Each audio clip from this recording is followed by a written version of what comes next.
Yeah, Nate, can I have you do it? That way you can also... Because I'm going to ask you to do the same thing when we're up, so. That's fine. There you go. Hey guys, hey, let me interrupt your conversation real quickly. Did you have a chance, I know you guys were busy because you were actively engaged in that lesson. Were you able to write anything down?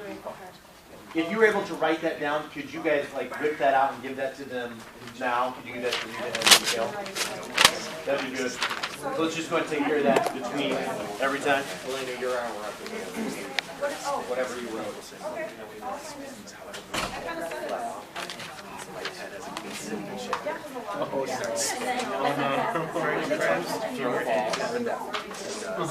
Starts slowly spinning I just didn't just make sure it should, you know,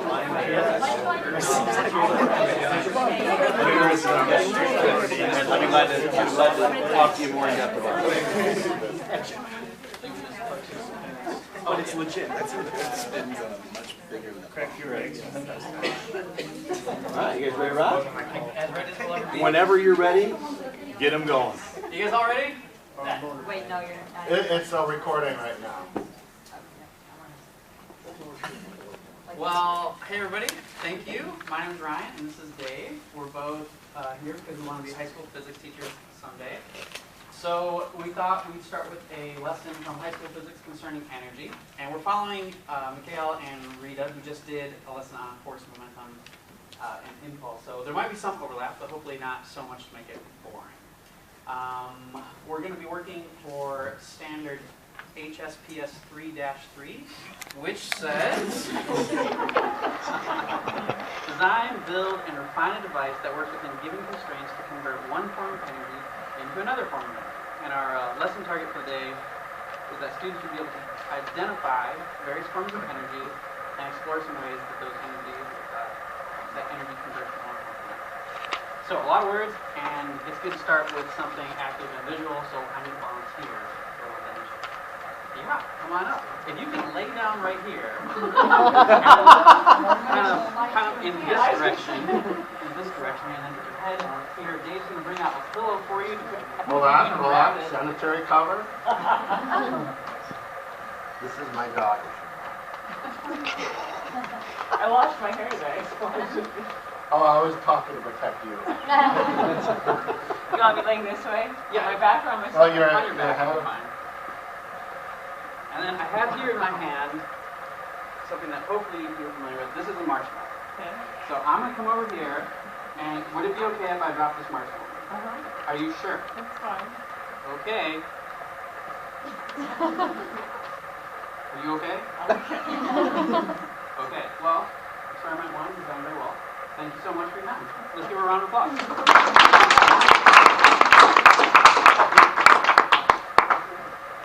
Now, in science, we like experiments to be repeatable, okay? So what that means is, if we're controlling all the proper variables, then we should be able to do the same experiment multiple times and get the same result.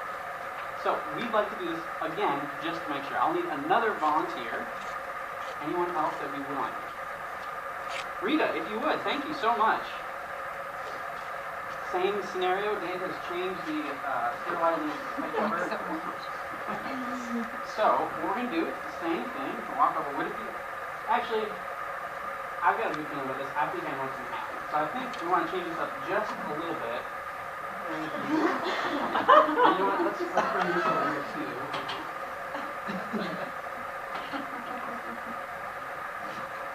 Would it be okay if I drop this brick on you from this?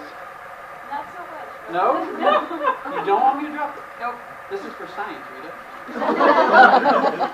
Kim, you want to switch? I'm good. Well, this was considerably different than expected. But thank you so much for volunteering. You can have a seat.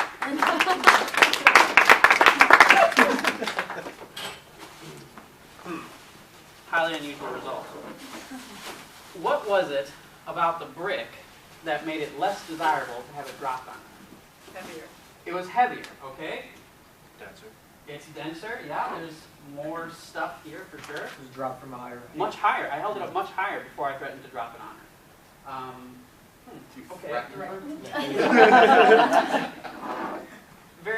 very interesting. So I have this marshmallow here, and I hold it down close to the ground, and no one's terribly concerned what will happen if I drop the marshmallow. I could do this several times, and I have not damaged the floor that I'm aware of. But when I take the brick, and I hold it up very high, and everyone suddenly gets concerned about what will happen if I let go of this brick. And for good reason, because experience has told all of us that if I should let go of the brick, gravity will pull the brick at an increasing speed towards the ground, and because it's heavy, and I started from a high distance above the ground, there will be a lot of brick going into the ground, right? Yes. Okay, so in physics, we have words for these things that I'm describing to you. We say that when I take something heavy and I hold it up high, it has lots of potential to cause damage. Because it's heavy and it's up high, it could be very damaging if I drop it. Whereas the marshmallow is light and I'm holding it close to the ground, and there's not a lot of damage that could be done by letting it go. We call this energy that's associated with the possibility of causing damage to something. We call this potential energy. Have you guys all heard this term before, potential energy? Okay, good. So, if I should take something, a marshmallow for example, and hold it up high, and has lots of potential energy, or as much as it can have, being just a marshmallow, and I drop it to the floor, by the time it hits the floor, it no longer has a lot of potential energy. It has another type of energy associated with motion. And what type of energy is that? Does anyone know? Kinetic energy. Yes, we've heard that result before. Very good. So, we've talked about two types of energy so far. We said one type was called potential energy. And we said another type is called kinetic energy. We said potential energy is the energy associated with objects raised above the ground that, in the presence of gravity, would fall towards the ground and could possibly damage something because of the energy that they have when they're above the ground.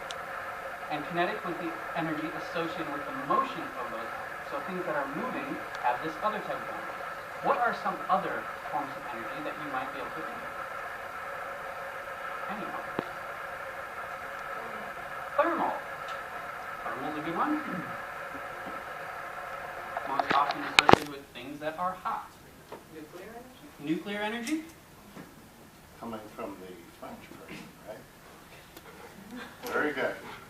It's Brenda, nuclear. stored inside I actually matter? only know that because we did the French unit Yes. class I was observing. Is electricity? Sure. Yeah, absolutely. We'll put electrical.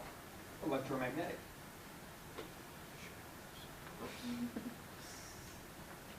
That's a big word. Okay, I'm just going to put E and. How about that? Solar energy? Solar energy. Also in the French class. Any others? Wind? Wind energy? Absolutely. Anyone getting a clue here? Chemical energy. Oh, caloric energy. Chemical energy. Yeah, speak up. Hydro. Yeah.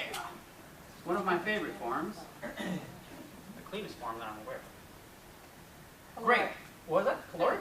Well, okay, we'll go ahead and put a bio in front of this, and then we'll put food in parentheses. How about that? Is that what you're going for? Wonderful. Excellent list. Very exhaustive, I think. So, you've been able to list a number of different types of energy.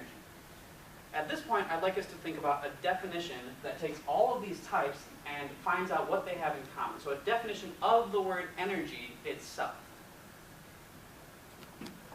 We considered making this a group discussion, but for the sake of time, I'm going to mostly just give you some definitions. In this case, for the purposes of this lesson, I'm going to define energy as the ability to do work. So we're going to say all of these things have the ability to do this thing called work.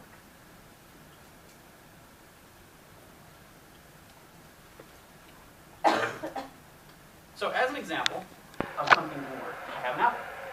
I'm going to set the apple on the ground. The apple is on the ground. If I bend down and I pick up this apple, I am lifting the weight of an apple, and I have lifted it the same distance that the table is off the ground. Does this make sense to everyone? I've lifted an apple from the floor, and I've put it on the table. I'll do it a second time. The apple's on the floor.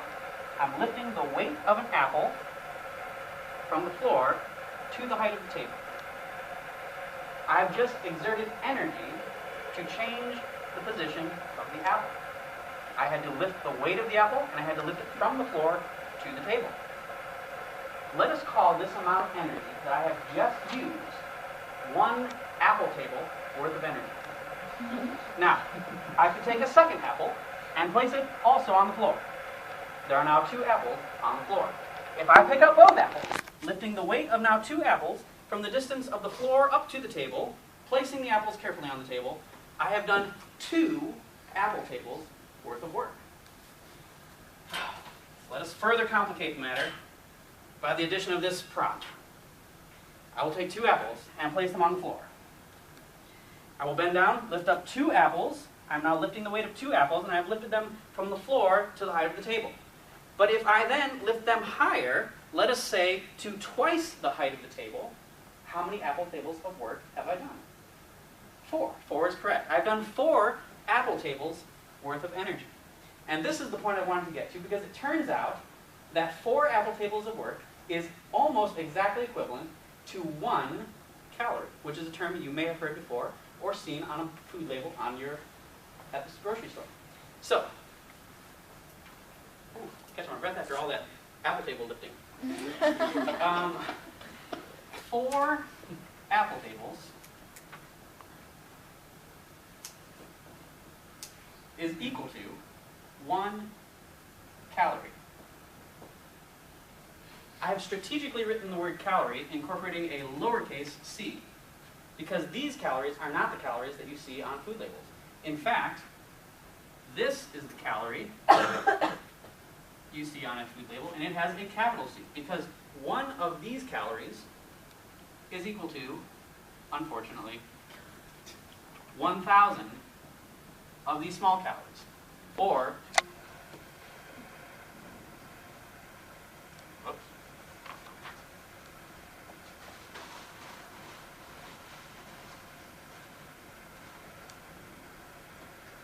4,000 apple tables.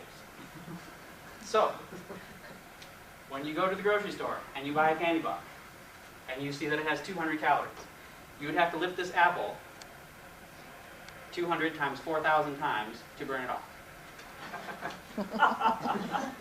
Kind of depressing, I agree. Dave, are you going to take it from here? I am going to take it from here, so thank you very much for You're welcome. that. I think the first thing we're going to do, though, is we're going to stand up and burn a little energy to kind of get the blood flowing so we can all think again. Sometimes the lecture needs to be broken up a little bit. So let's just stand up, take, I don't know, 15, 20 seconds to stretch around. And then when you feel like you're adequately burned enough energy, you can go ahead and take a seat again.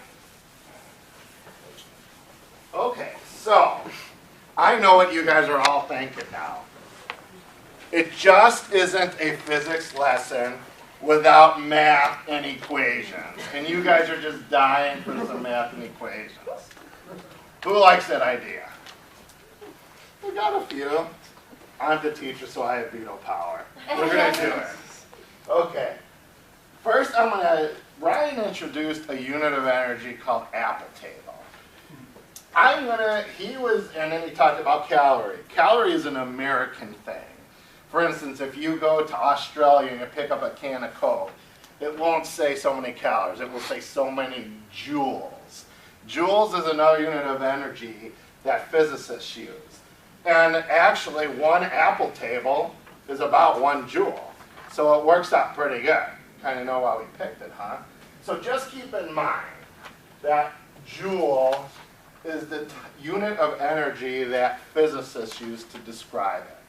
Okay, let's go back to the marshmallow. Check your spelling. Oh, did I spell it wrong? All right, let me, Alec. Correct teacher. Okay. So let's go back to the marshmallow and brick example. All right, when Ryan held up the marshmallow and brick, he said it had potential energy, or potential to do work, potential to cause damage. We're just going to say, label it PE, okay? And the equation for it is something pretty easy.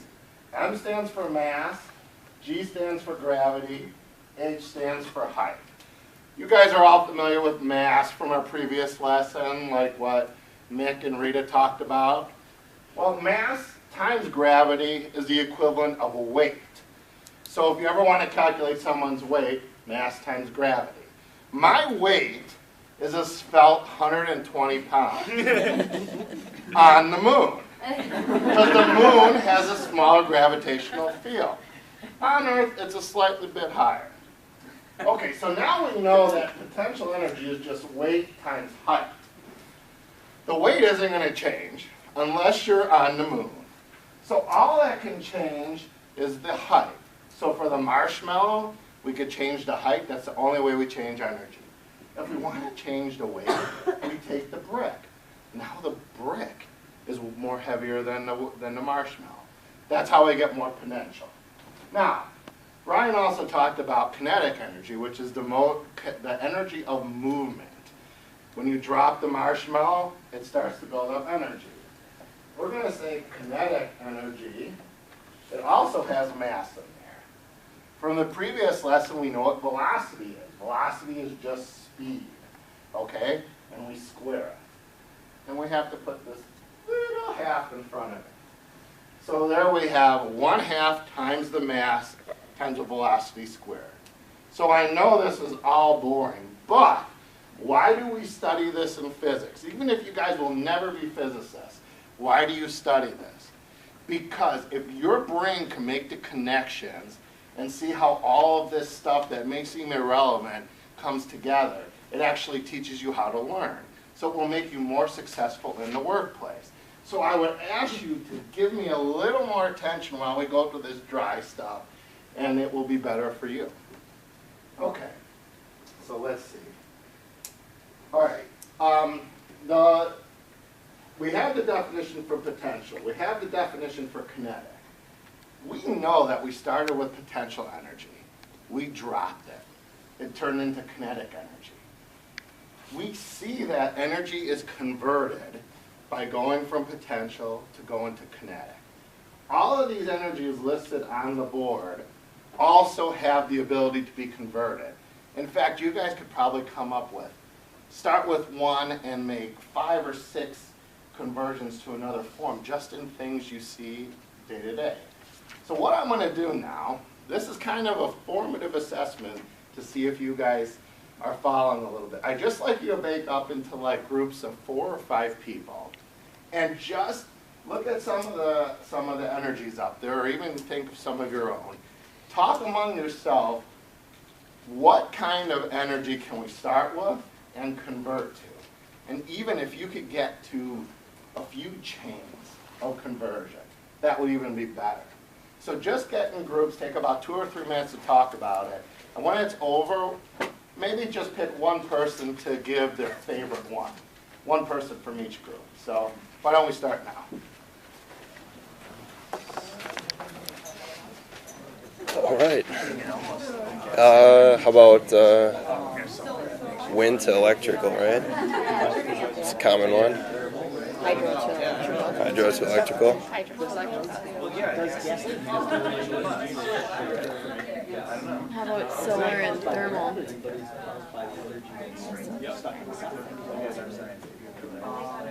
Can we do a 3?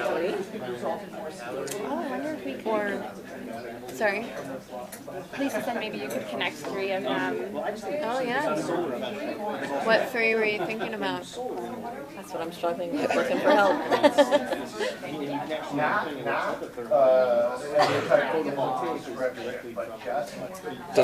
Can't wind? No, it can't. I'm thinking wind to hydro, hydro to electric. Something as simple as that. Just come up with some stuff. A lot of good things. gasoline like gasoline? You can turn hydro. What happens when the water goes through the turbine? Well, there's first it's mechanical. Mechanical would be essentially actually kinetic, and I mean mechanical is actually kinetic and potential.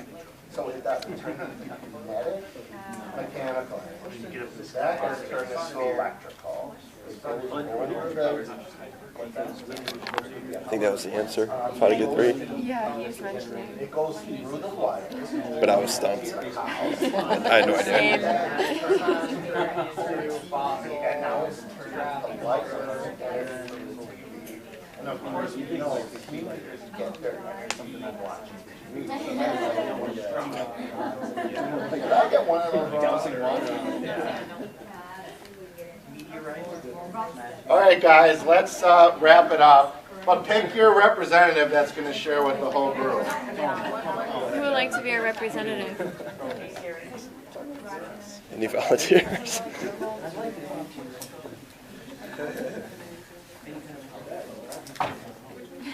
I'll do it. Thank All you. right. Struggling to talk. I appreciate it. Someone we back have me up about if I need to. 5 To groups. contribute. If we could just have the representative from each group, just throw out the favorite one that you guys talked about. Who wants to go first? I don't know if this is correct, but does food have potential energy, then once you eat it, it turns into biochemical, and then you move, and you live, and that's Yes. And then when you're moving, what kind of energy is that? kinetic energy? Yes. Yes. Great. Who else? Joe. We talked about gasoline and like fossil fuels. So Yes. basically, it also would have potential energy similar to like a biochemical Yes. thing. Yes. And through combustion, maybe we can kick it into the thermal, which causes kinetic motion of the pistons and all sorts of stuff. Great. Great. Gabe? I was just going to say wind to electrical. That's exactly right. Yeah. We had a sequence drinking alcohol, which then turns into sugar. Wait, are you talking about what we're doing right after this lesson? Okay, Some of alcohol. us, apparently. Alcohol to sugar. Alcohol to sugar to calories. Uh-huh. And then one thing, which is probably why she's not on board with this, it also could result in CO flatulence, which could be CO2 emissions. Which And then we get to win. Animal, livestock, agriculture, you know, they're Great. Thanks, Josh. Nick. Bigger power plants. Power plants, you put in some kind of fuel, turns a turbine, heats up water, the steam goes somewhere, and it makes electricity. Okay, for any of the English majors out there, care to elaborate on how you convert nuclear to electric? I'm kidding. Did I get everyone? I got all of you. Okay, okay. All right, so you guys have the basic idea that energy is converted, and it's not just this potential to kinetic. It could be many, many forms. One very important property of energy is something called conservation of energy. It's a law that basically says that energy can neither be created nor destroyed, but it can be converted into other things. Now, just to head you off before you start thinking, wait a minute. No, it could be destroyed because things just stop. Well, when it stops, it gets converted into heat, it gets converted into noise, it could be converted into a whole bunch of things. And that would kind of get you a little bit into some of the impulse stuff that Mick and Rita talked about. So for the sake of this physics lesson, we just know that energy is converted. Okay. And so we're going to just work one more example using the equations I put up there earlier. We had potential energy, we had kinetic energy. We said that they are conserved. So the potential is equal to the kinetic. Okay, and we said that the potential was mgh, and the kinetic is 1/2 mv squared. We all know from algebra, you just divide the m's out. So now you've got gravity times height is equal to 1/2 the velocity squared. when you first drop that marshmallow, that instant, before it even starts to move, let's just say that you have, let's just call it 100 joules, even though it's not. We're just going to call it. That's all potential energy. By the time it reaches the moment before impact, there is no more potential. That is all zero. Which means, what does the kinetic energy, what is the value of the kinetic energy? If we start at 100 joules, everything must be conserved, and we're right at the bottom. Can anyone tell me? We're at 100 joules. So that 100 joules of potential turned into 100 joules of kinetic right before impact. Now, as the marshmallow speeds up, the velocity is increasing. We know as the velocity increases, kinetic goes up. Also, as it speeds to the ground, the height is dropping. Since the height's dropping, we know that the potential is going down. So, when you look at a graph, another thing all physics classes must have, this is the total energy at all times. It never changes. That means up. This is how the potential energy looks. This is how the kinetic energy looks. And the sum of these two lines always equals that. So, that is almost the conclusion of our lesson. Let's go over what we talked about. First, we talked about energy. Energy is the ability to do work. Next, we specifically talked about potential and kinetic energy, and we showed how we converted from one to another, and we know that we could convert all sorts of energies. Finally, we talked about conservation of energy. It's never created and it's never destroyed. As far as this class is concerned, we would stop the lesson. Just a comment I would make is, and if this was a real physics class, the summative assessment would be the students would go home and they would actually create some sort of system that would convert energy from one form to another. They might create a pendulum. Up here it starts at potential, kinetic, starts going back to potential. They might create a bunch of things, and they would come back in a group. They would all talk about what project they had. And then as a group, they would decide which one of these projects could we refine and improve. Kind of related to the engineering thing. You always start with something, and then you improve it. So that's how our high school lesson would go. I guess, are there any questions? Okay, thank you very much. Nice job, guys.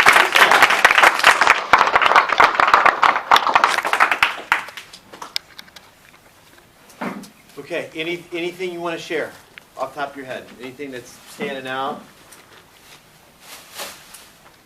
I like that you guys had humor throughout it. We I did? obviously care like we talked about, but a lot of students are going to zone in and out, so every time after like 5 minutes you guys made a little joke, so it was like, oh, everyone's laughing again, now we're having a good time. Love that you brought in not so much the standards, which was great, but that you were like, here's what this needs to do for you. Like, you might never be a physicist, but this is going to help you learn how to think, and that's going to make you employable. And that Took was, me about 30 years to get to right? that. But that was huge. Like, that's great for them. Doctor. I like the review at the end, just that you took the time to say that's review and kind of a bullet point, it really helps. I thought it was really helpful writing that up there on the board and being able to refer back to it all the time. I like that you demonstrated